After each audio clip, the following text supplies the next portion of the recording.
E aí pessoal, tudo bem? Vamos estudar a lição? Primeiro eu quero deixar claro aqui que eu não passei muito bem de saúde a semana passada, por isso que nós não postamos o vídeo referente a Apocalipse 13, tá? Mas tenho um compromisso para com vocês, que eu vou postar esse vídeo, porque justamente ali tem a explicação do número 666. E isso já era uma promessa antiga que eu tinha que comentar com as pessoas que fizeram um post embaixo aqui a respeito desse número, e nós vamos falar alguma coisinha e vamos pôr na internet só referente a esse número e também a respeito do Apocalipse 13, tá bom? A história do Apocalipse continua. O estudo dessa semana começa justamente falando das mensagens angélicas de Apocalipse 14. Tá? Nós já estudamos um pouquinho Apocalipse 14 lá no começo, quando falava a respeito dos 144.000, mas agora a história se aprofunda nas mensagens angélicas. Lembrando que nós estamos estudando no guia de estudo a lição, o livro de Apocalipse. Tá ok?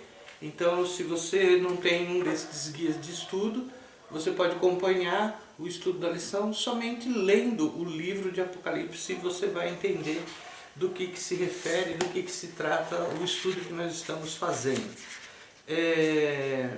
Entrando direto aqui no estudo da lição, o livro Apocalipse 14 vem mostrando que Satanás intensifica o sistema de adoração. Intensifica. Por que isso? Quer dizer que ele intensifica? Porque conforme nós vamos estudar, ou você estudou na lição da semana passada, o livro do capítulo 13 mostra justamente que Deus tem a sua trindade, que é Deus Pai, Deus Filho e Deus Espírito Santo. E Satanás monta a sua trindade, que é o próprio dragão, a besta que surgiu do mar e a besta que surgiu da terra. Fazendo uma analogia, mostrando que Satanás nunca se apresenta como é. Lembra? Se ele se apresentasse como ele era, desde o Jardim do Éden, nós não teríamos caído no pecado, porque justamente Eva teria que sair da situação, porque ela era avisada constantemente que o inimigo de Deus estava rondando para que eles caíssem. Como ele não se apresentou como era, o que aconteceu? Eva foi iludida pela serpente. Da mesma forma, aqui no livro do Apocalipse, ele não se apresenta como ele é, mas ele dá poder à besta, poder às bestas, e com ela faz com que adore a imagem. E a imagem é da besta, que significa que seria o dragão. Nós vamos comentar um pouquinho mais a respeito disso no próximo estudo, onde que você vai entender quando eu postar referente ao capítulo 13. O problema é que agora a briga entre o bem e o mal se intensifica. A briga entre o bem e o mal se intensifica. O Apocalipse mostra que Satanás se organizou e venceu. E está vencendo, porque ele consegue fazer que muitas pessoas se aderem a este engano. O que isso significa? Muitas pessoas que verdadeiramente são puros de coração, têm aí o seu sistema religioso influenciado por outras denominações, por outros conceitos, aonde o que ele faz com que o engano prospere. E isso faz com que, facilitando a vida de algumas pessoas, eles passam a não mais entender o que verdadeiramente é certo e o que verdadeiramente é errado. A questão é, o engano está intensificado. O problema é que, no final da história, o que vai se prevalecer é justamente a adoração. A adoração. A lição começa justamente com esse critério de intensificação, porque o verso para memorizar fala justamente sobre isso, que ele fala que aqui está a paciência dos santos. Lembra? Quando os santos estavam debaixo do altar clamando até quando, o que aconteceu? Aparece aqui eles declarando a sua paciência. Deus fala, olha, aqui está os que têm a paciência de esperar um pouquinho a mais. Qual que é? São os que guardam os mandamentos de Deus e têm a fé em Jesus. Isso está em Apocalipse 14, 12, mostrando que é intensificado o critério do povo de Deus ter um pouquinho mais de paciência. O livro dessa semana começa com João novamente ali, recebendo todas aquelas visões, as informações, todas as coisas acontecendo. Ele mostra os fatos ocorrendo. João já chorou, João já se manteve de pé, João já viu a vitória, mas agora ele começa a ver algo mais diferente, aonde que no capítulo 14 do livro de Apocalipse, a partir do versículo 6, ele fala assim, e eu vi, João falando, eu vi um outro anjo que voava pelo céu e tinha na mão o evangelho eterno para proclamar aos que habitam na terra. Disse a terra e todas as nações, tribo e língua e povos. Ele disse em alta voz, presta atenção agora, olha o que o anjo estava dizendo. Temam a Deus, glorifiquem-no, pois chegou a hora do seu juízo. E adorem aquele que fez os céus, a terra, o mar e a fonte das águas. João viu nesse momento o grande clamor de um novo anjo. Tá? Eu já falei várias vezes aqui que aparecem alguns anjos no livro de Apocalipse. Eu já falei várias vezes aqui que aparece um anjo no livro de Apocalipse. O que isso significa? Quando são anjos literais, eu relembro você que são anjos verdadeiramente que estão diante do trono de Deus. Agora nós vemos aparecer aqui um outro anjo de João. Esse outro anjo tem uma versão diferente na tradução grega original. Na tradução grega original, esse anjo aparece como angeloide. Ou seja, angeloide na realidade, a tradução original é um mensageiro. Então esse anjo, que é um mensageiro, agora ele aparece proclamando o evangelho eterno. Veja bem, ele não está falando que o evangelho é só para o período que eles estavam vivendo. Ele não está falando que esse evangelho era justamente só do Novo Testamento. Ele está falando que esse evangelho é eterno. Esse evangelho veio desde o Jardim do Éden, para que você possa entender, relatado em todo o Velho Testamento da Bíblia. Ele está colocado como o evangelho eterno porque ele está relatado em todo o Novo Testamento. E preste atenção, ele é eterno. Ele vai perpetuar até o fim do pecado. Esse evangelho não vai ter como se separar dele. Ele veio desde antes da criação do mundo e vai perpetuar até após o pecado. Então esse evangelho é a palavra de Deus, é justamente o que Deus pediu para que você e eu fizesse, que é adorar a Deus e não reverenciar a imagem do falso Deus. Outra coisa que aparece aqui interessante é que esse mensageiro, ele brada em alta voz. Ele gritava, em seus pulmões ele não via como não gritar, como não interferir. Você já viu como é que funciona quando várias pessoas estão andando numa calçada aí de comércio e de repente aparece uma pessoa gritando, todo mundo se direciona para olhar para ele? Existe até uma brincadeira na internet que as pessoas estão com fone de ouvido e ela sai cantando em alta voz aquela música e as pessoas todas olham, uns riem, outros se assustam. Pessoal, o gritar aqui é a exclamação que ele está vendo. Esse anjo, esse mensageiro, ele tem que estar tão interligado com o que está acontecendo que ele não vê que a mesmice das pessoas fiquem aleatórias a isso. Ele quer gritar, ele quer informar, e essa mensagem tem pontos fundamentais que nós vamos comentar aqui. Veja o que ele diz, eu vou ler novamente, que a mensagem ele gritava assim: temam a Deus, temam a Deus. Olha, eu não quero ser o único a estar contra as observações que foram feitas aí, que você pode ter ouvido essa semana, alguns estudiosos falando a respeito do temor a Deus.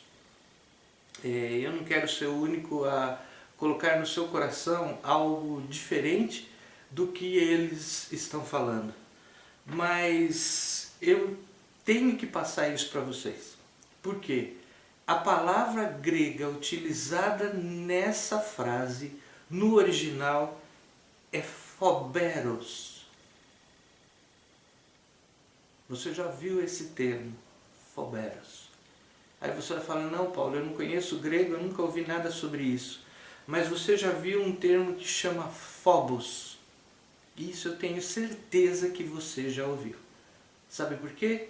Porque phobos vem do nome, ou da nomenclatura de algumas doenças que você conhece. Algumas doenças que provocam no ser humano pavor, medo. Não é respeito, é pavor e medo. Quer ver um dos que eu achei aqui? Ó? Latrofobia. Esse é o medo da pessoa ir ao médico. Eu acredito que eu até tenha latrofobia. Um dia depois eu posso contar a respeito disso. Mas todas essas, na maioria das vezes, são doenças que são tratadas com um especialista na área. Quer ver uma outra? Ó? Hipnofobia. É o medo de dormir. A pessoa simplesmente tem medo de deitar e passa no coração dela o medo de não acordar. E ela tem um pavor da hora de dormir. Não é criança. É seres crescidos que têm que passar por um psicólogo e até mesmo tomar remédio para que ele possa curar disso. Ó, hidrofobia. Você já ouviu essa doença? A hidrofobia não quer dizer que ele tem medo de água. Ele tem medo de líquido. E essa hidrofobia é mais conhecido como a raiva humana. Você já viu quando o cachorro está espumando pela boca? É justamente que ele não quer engolir a própria saliva. Ele tem um medo que aquela saliva possa engasgar e ele começa a babar, ele começa a ter esse problema. Agora, existem outros absurdos ou outras doenças que a gente pode até achar engraçado, mas verdadeiramente são doenças que têm que ser tratadas, e às vezes com medicamentos. Quer ver uma dessas daqui? Ó? A glutofobia. É o medo de tomar banho. Você não quer ir tomar banho porque você tem medo. Tripanofobia. Medo de injeção. Você já viu até um vídeo na internet que um soldado da polícia, ele tem um pavor de tomar uma injeção. Ou uma menina chorando que ela não consegue, ela tem medo. Por isso o nome vem da palavra fobia. Quer ver uma outra que é mais difícil de acontecer, mas tem muitas mulheres ou até mesmo homens, chama anuptofobia. Anuptofobia. O que isso significa? É o medo de ficar solteiro. Ele quer casar, ele quer ter uma família, ele quer constituir, e como ele tem esse medo, agora o que a gente pode achar até mais engraçado, que eu encontrei na internet, é a unatraquetinofobia. Você sabia dessa doença? Talvez algum médico, alguma pessoa mais conhecida pode entender. Mas é o medo de pessoas feias. Todas essas doenças você tem que passar pelo um especialista. Agora você fala, mas Paulo, você falou da hidrofobia que era a raiva, e quem tem medo da água? É justamente isso, chama aquafobia. A pessoa tem medo de tomar banho, a pessoa tem medo de nadar, a pessoa tem medo de ir no mar, a pessoa tem pavor. Quando ela está chegando próximo a um lago, ela começa a tremer, o coração começa a palpitar, ela começa a suar frio, ela começa a respirar ofegante, o coração dispara. Gente, é o medo. E o medo faz com que essas pessoas possam ter um problema cardíaco. Por que eu estou falando isso? Porque a palavra usada aqui em temer a Deus é medo, não é respeito. Eu não sei se muitos de vocês foram criados como eu, mas teve uma época na história da minha vida que eu tinha medo dos meus pais. Bastava um olhar e eu sabia que eu tinha feito alguma coisa errada. Você pode ter sido até ser criado assim. Você tinha medo. Medo do quê? Medo da reação que teu pai podia pôr contra você.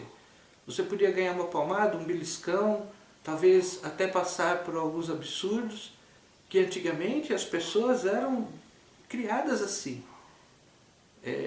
Hoje nós achamos engraçado e é até proibido por lei para que as pessoas não agridam os seus filhos, é porque a agressão que era antigamente era simplesmente uma varada, uma chinelada, uma palmada.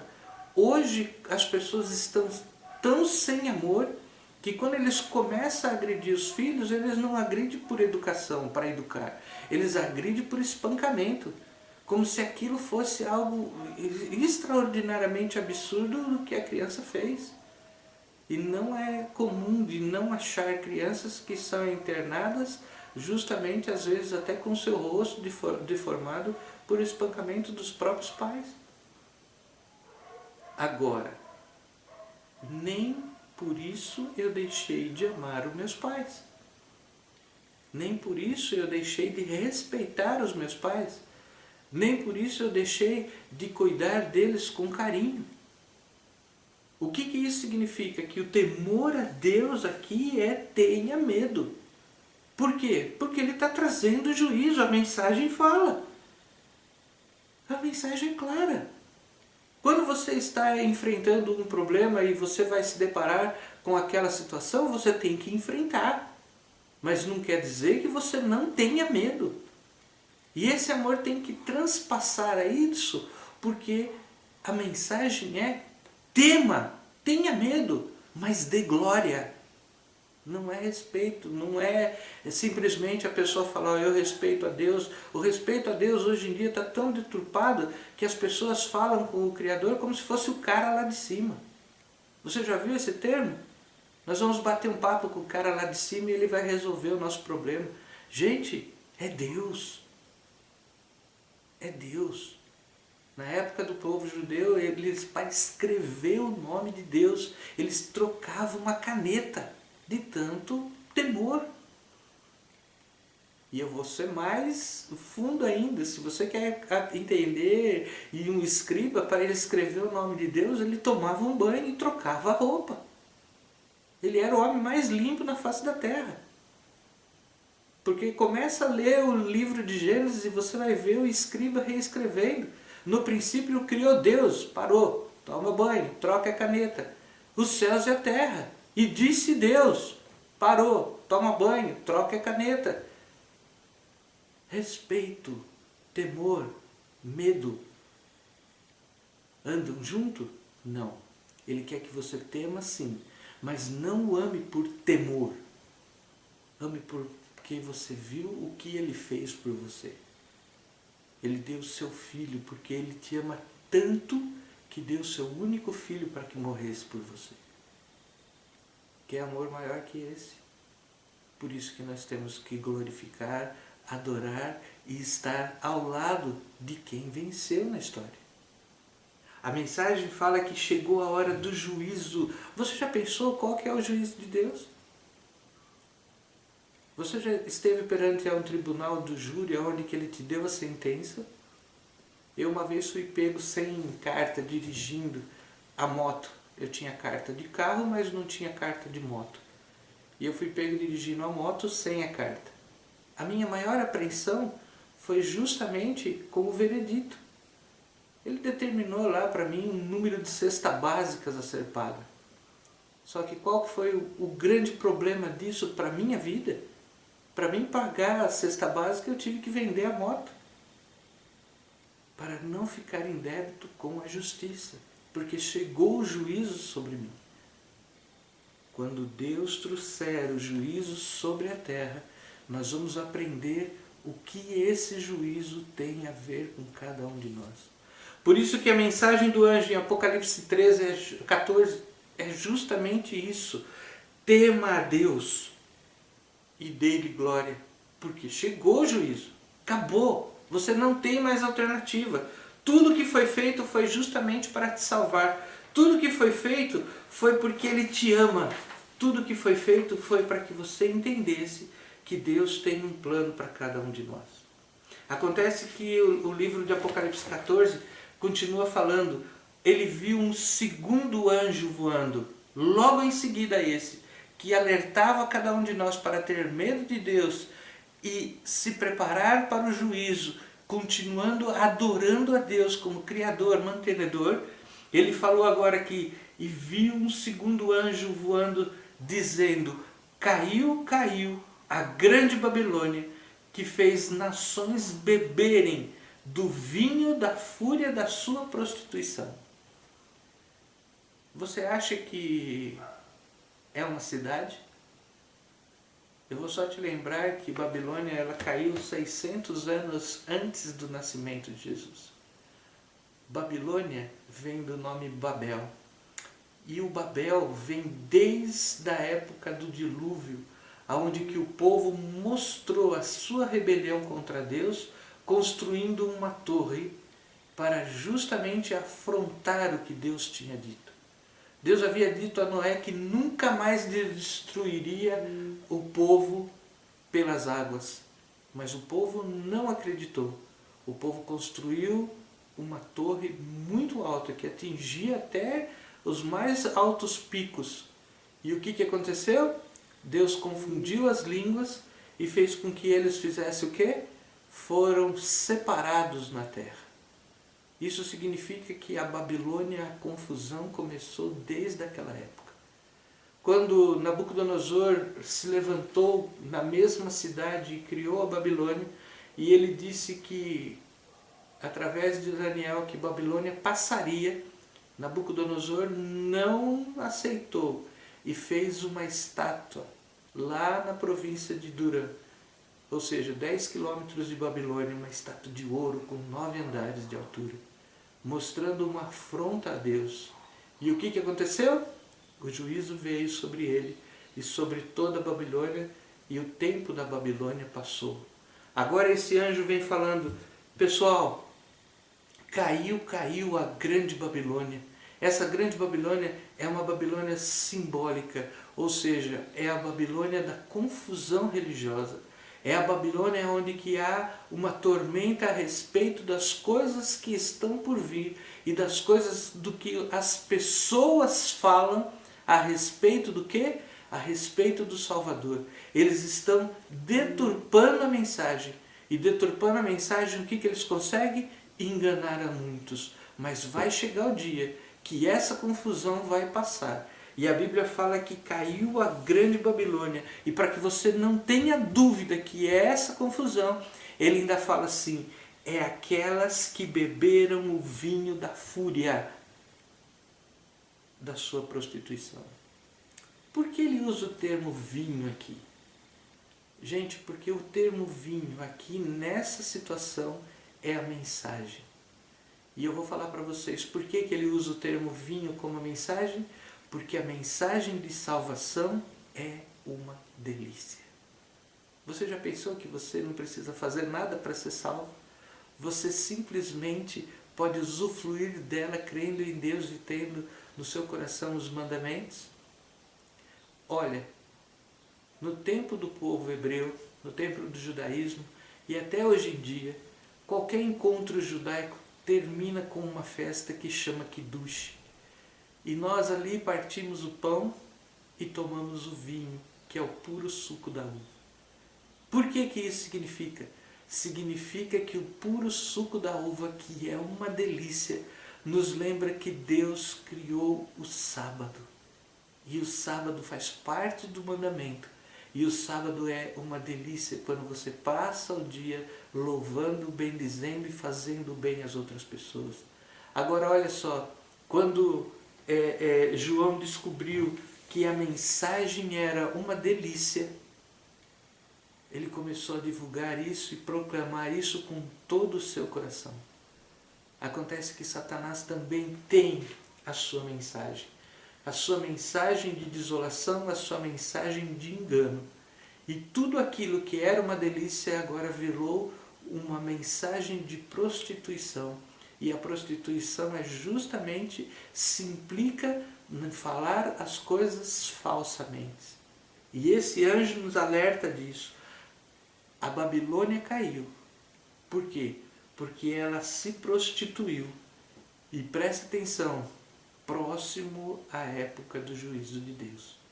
Porque essa foi a primeira mensagem. E a segunda foi que caiu a Babilônia. Agora vem uma terceira mensagem seguida, dizendo em alta voz novamente, mais uma vez esse angeloide, mais uma vez esse anjo, mais uma vez esse mensageiro passa a gritar: se alguém adorar a besta e a sua imagem, receberá a marca na testa ou na mão, também beberá o vinho furor de Deus, que foi derramado sem mistura do cálice da sua ira, e será ainda atormentado no fogo e enxofre, ardente na presença dos santos e do Cordeiro. E a fumaça do tormento das tais pessoas que para sempre todos os que adoram a besta, a sua imagem, e para quem receberá a marca do seu nome. Preste atenção agora. Aqui vem uma parte do juízo de Deus. Nós vamos entrar e estudar mais uma vez um pouquinho a partir do capítulo 15. Nós vamos estudar as 7 pragas e nós vamos estudar o começo do juízo de Deus. Mas o que eu quero que você fique bem claro é que todos aqueles que continuarem na prostituição, ou seja, todos aqueles que estiverem aqui na presença da besta e adorar ela e fazer tudo o que o engano continua pedindo para que seja feito, esses vão ser atormentados na fúria, na ira de Deus. Eu deixei um versículo separado, que é justamente o versículo de Jeremias 25:16, que fala que o povo de Deus bebeu da ira de Deus. E o povo que bebeu da ira de Deus foi justamente aquele povo que não esteve do lado de Deus todo o tempo. O que aconteceu aí? Eles simplesmente se corromperam adorando outros deuses. E quando a fúria de Deus veio para cima deles, eles não tiveram como se esconder e foram todos destruídos. Aqui é mais um alerta para o povo de Deus. Acontece que talvez em alguma outra versão na Bíblia fala que você vai ser jogado num lago de enxofre e vai queimar para sempre. Gente, não existe queimar para sempre.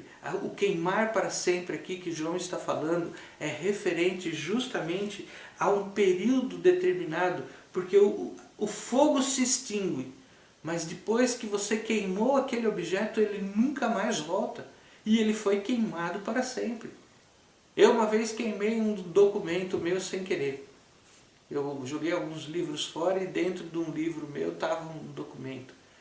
Eu precisei depois desse documento para casar. Aí eu tive que correr atrás novamente desse documento. Mas aquele original queimou para sempre. Não quer dizer que ele está queimando ainda até hoje, mas ele se extinguiu. E o pior de tudo é que a cópia também se extinguiu, porque eu tive que entregar e me trocaram minha certidão de nascimento por uma certidão de casamento e eu não tenho mais a certidão de nascimento. Porque agora eu nasci de novo num novo casamento. Preste atenção, não se envolva com detalhes, porque o detalhe mais importante é saber que o juízo de Deus está vindo. E para isso você tem que estar preparado. O fogo refere-se à extinção eterna do mal. Mas sabe o que eu tenho para falar para vocês nessa semana? Não temas, porque esse é um alerta. O livro de Apocalipse fala que os 144 mil estarão perfilados ali, desfilando com palmas na mão, seguindo para a vitória. E quem tenha paciência e tenha fé em Jesus e guarda os mandamentos, estará salvo. Estará salvo do quê? De todos os enganos, de todas as confusões, da fúria de Deus. Mas para isso você tem que se afirmar na verdade. E a verdade é que no final da história desse mundo, o que vai valer mesmo é o quem você está adorando. Se você está adorando o verdadeiro Deus, você vai ter sido selado por Deus. Se você não está adorando o verdadeiro Deus, automaticamente você está selado pelo inimigo de Deus. E não quer dizer que vai vir um chip, não quer dizer que vai vir uma frase na sua testa, porque todos esses são referentes ao seu intelecto, a sua atitude, o seu raciocínio. E verdadeiramente, quando fala que é na mão, é as suas atitudes e o que você vai fazer com essa verdade. Que Deus possa te abençoar, que você possa entender que a verdadeiramente, para que você respeite a Deus ou para que você viva uma vida sem ter o pavor, o medo, é estar do lado daquele que te amou primeiro. Vamos orar? Querido Pai, te agradecemos pelo estudo. Te agradecemos que o Senhor continue nos envolvendo com o seu amor. E queremos lhe pedir que esteja ao nosso lado para verdadeiramente fazermos a coisa certa. Nós te agradecemos por estarmos cientes que o Senhor já nos amou primeiro e por isso nós temos medo, mas ao mesmo tempo te louvamos, te respeitamos e queremos estar contigo nas mansões celestiais. Te agradecemos em nome de Jesus. Amém. Se você puder, compartilhe essa mensagem e se você puder, deixe os seus comentários aqui embaixo para que a gente possa conversar um pouquinho mais. Deus te abençoe.